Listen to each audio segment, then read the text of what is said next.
പ്രിയമുള്ള എൻ്റെ വിദ്യാർത്ഥിനികളെ എല്ലാവരെയും ഞാൻ ഓൾ കേരള ഡിസ്റ്റൻസ് എഡ്യൂക്കേഷൻ എന്ന് പറയുന്ന നമ്മുടെ സ്ഥാപനത്തിൻ്റെയുള്ള ഓൺലൈൻ വീഡിയോ ക്ലാസ്സിലേക്ക് സ്വാഗതം ചെയ്യുകയാണ്. ഇന്ന് ഞാൻ നിങ്ങൾക്ക് മുമ്പിൽ പ്രസൻറ്റ് ചെയ്യുന്നത് NASൻ്റെ +2 ഹ്യൂമാനിറ്റീസിൽ വരുന്ന sociology code number 331 previous year question paper solving ആണ്.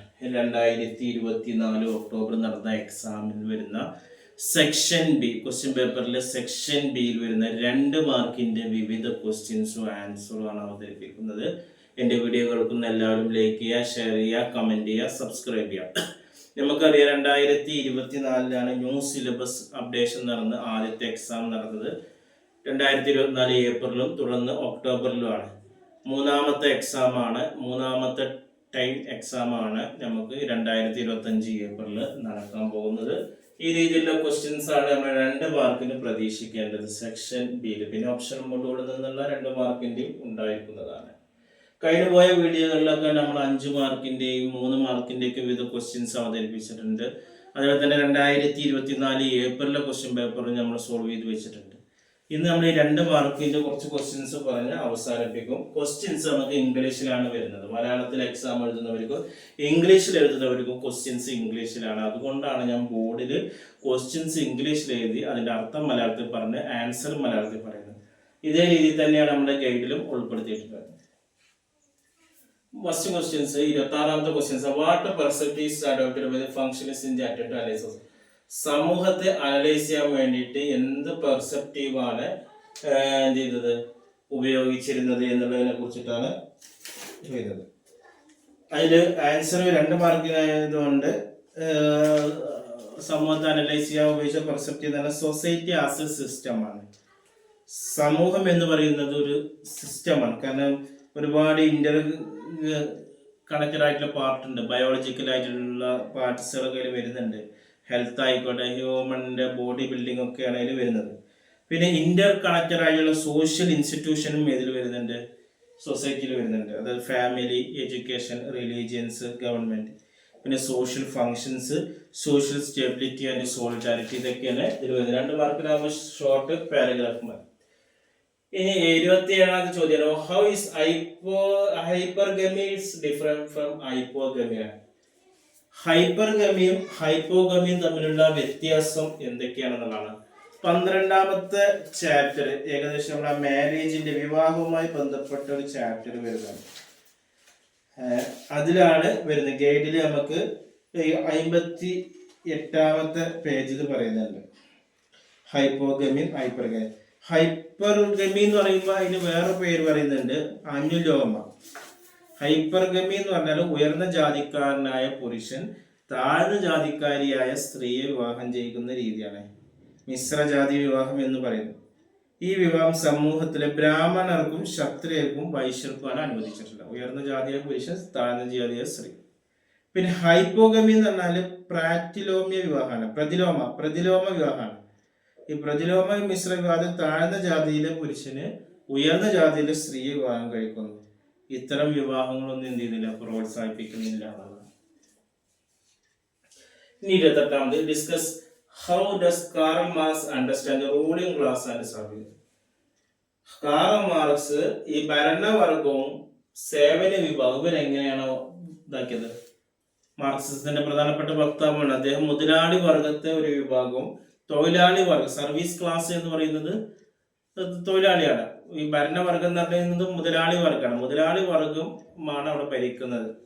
അവരുടെ അണ്ടറിൽ തൊഴിലാളികൾ ജോലി ചെയ്യാൻ കുറഞ്ഞ സമയം കൊണ്ട് കൂടുതൽ സമയം ജോലി ചെയ്ത് കുറഞ്ഞ വേതനം കൊടുത്ത് തൊഴിലാളികളെ അമിതമായി ജോലി ചെയ്യിപ്പിച്ച് അവർ ചൂഷണം ചെയ്യുന്ന രീതിയിലേക്കാണ് അവർ പറയുന്നത്. തൊഴിലാളികളെ സർവീസ് ആക്കിയിട്ട് കൂടുതൽ അവരെ കൊണ്ട് സേവനം ലഭിക്കുകയും ചെയ്യും, എന്നാൽ അവർക്ക് കൊടുക്കുന്ന വേതനം കുറഞ്ഞ രീതിയിൽ മുതലാളിയും തൊഴിലാളിയും തമ്മിലുള്ള ഒരു ബന്ധമാണ് അദ്ദേഹം ഇതിലൂടെ കാണിക്കുന്നത്. 29, what is dowry, why is regarded heavy practice. എന്താണ് ഈ സ്ത്രീധനവുമായി ബന്ധപ്പെട്ടത്, അത് എങ്ങനെയൊക്കെയാണ് അത് പ്രശ്നമായിട്ട് വരുന്നത് എന്നുള്ളത് നമ്മുടെ 31ാമത്തെ ചാപ്റ്ററിൽ തന്നെ ഡൗറിയെ കുറിച്ചിട്ട് നമുക്ക് നേരെ കൃത്യമായിട്ട് പറയുന്നുണ്ട്.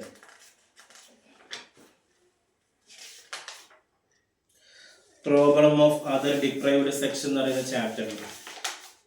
ഡൗറി എന്ന് പറയുന്നത് മാതാപിതാക്കളുടെ വീട്ടിൽ നിന്ന് ഭർത്താവിന്റെ വീട്ടിലേക്ക് വരുന്ന പെൺകുട്ടിക്ക് വിവാഹ സമയത്ത് സ്വത്തോ പാരിതോഷികമോ നൽകുന്ന സമ്പ്രദായമാണ് സ്ത്രീധനം. പ്രാചീന ഇന്ത്യയിൽ വീട് വിട്ടു പോകുന്ന പെൺകുട്ടിക്ക് നൽകുന്ന സാമ്പത്തിക സഹായമാണ് സ്ത്രീധനം എന്ന് പറയുന്നത്. വധുവിന് വില കൽപ്പിക്കുന്ന സമൂഹങ്ങളിൽ സ്ത്രീധനം ഒരു സാമൂഹിക പ്രശ്നമായിരുന്നില്ല. ഇന്നത്തെ രീതിയിലുള്ള സ്ത്രീധന സമ്പ്രദായം പ്രാചീന ഇന്ത്യയിൽ ഉണ്ടായിരുന്നില്ല. മകളുടെ വിവാഹ സമയത്തോ അവളുടെ വീട് വിട്ട് ഭർത്താവിന്റെ വീട്ടിലേക്ക് പോകുമ്പോഴോ ചില സമ്മാനങ്ങളും പാരിതോഷങ്ങളും മാതാപിതാക്കൾ നൽകാറുണ്ടായിരുന്നു. ഈ സമ്പ്രദായമാണ് പിന്നീട് സ്ത്രീധന സമ്പ്രദായമായി മാറിയത്. മധ്യകാലത്ത് ആരംഭിച്ച ഈ ഒരു പ്രതിഭാസമാണ് സ്ത്രീധനം. സ്ത്രീയുടെ സാമൂഹ്യ പദവിക്ക് ഉലച്ചു തട്ടിയതോടെയാണ് സ്ത്രീധനം നിർബന്ധമായ ഒരു ഏർപ്പാടായി മാറിയത്. ആധുനിക കാലഘട്ടത്തിൽ സ്ത്രീധന സമ്പ്രദായം സ്ഥിര പ്രതിഷ്ഠ നേടുകയും അതിന് പുതിയ മാനങ്ങൾ കൈവരിക്കുകയും ചെയ്തു. കൂടുതൽ സ്ത്രീധനം വാങ്ങുന്നതും കൊടുക്കുന്നതും പ്രതാപത്തിന്റെ പ്രശ്നമായാണ് പരിഗണിക്കപ്പെടുന്നത്. വിവാഹത്തിന് ശേഷം പലരും കൂടുതൽ സ്ത്രീധനം ആവശ്യപ്പെടാറുണ്ട്.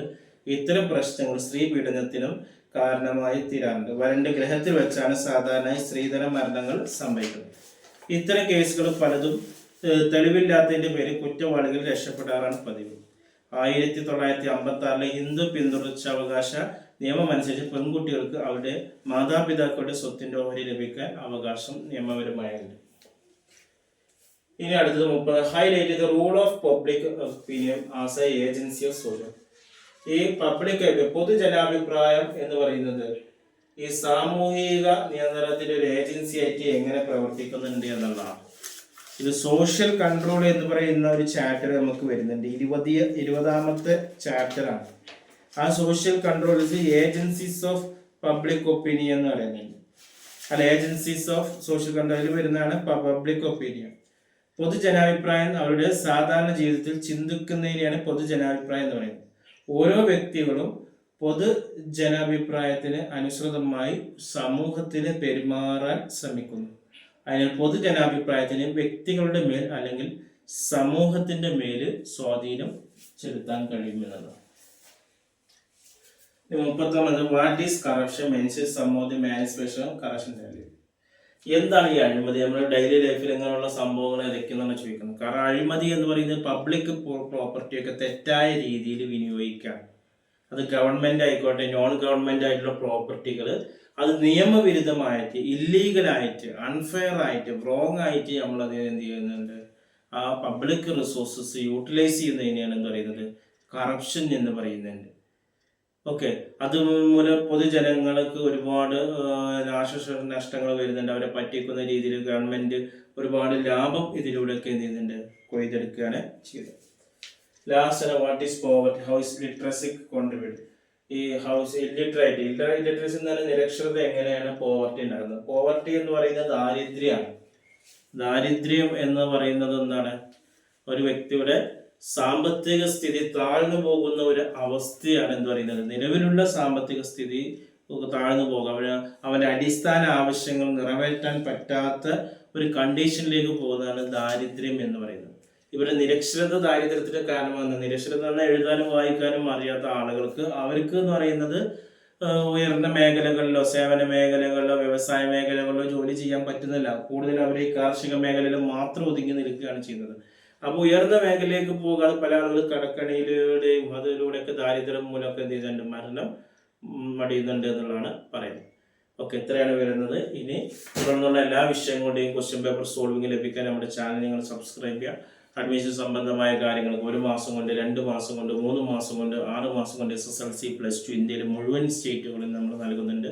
അതേപോലെ തന്നെ വീട്ടിൽ നിന്ന് ഓൺലൈനായിട്ട് നമുക്ക് പരീക്ഷ എഴുതാൻ പറ്റുന്ന ബോസ് എഡ്യൂക്കേഷൻ്റെ SSLC +2 നൽകുന്നുണ്ട്. ഇഗ്നോ ശ്രീനാരായണ ഗുരു യൂണിവേഴ്സിറ്റിയുടെ ഡിഗ്രി PG അഡ്മിഷൻ നമ്മൾ നൽകുന്നുണ്ട്. കൂടുതൽ വിവരങ്ങൾക്കും അഡ്മിഷനും കോൺടാക്ട് ചെയ്യേണ്ട വാട്സപ്പ് നമ്പർ നമ്മുടെ ചാനലിൻ്റെ ഡിസ്ക്രിപ്ഷൻ ബോക്സിലുണ്ട്. അത് നിങ്ങൾ കോൺടാക്ട് ചെയ്യുക. 9037114679. Okay, thank you.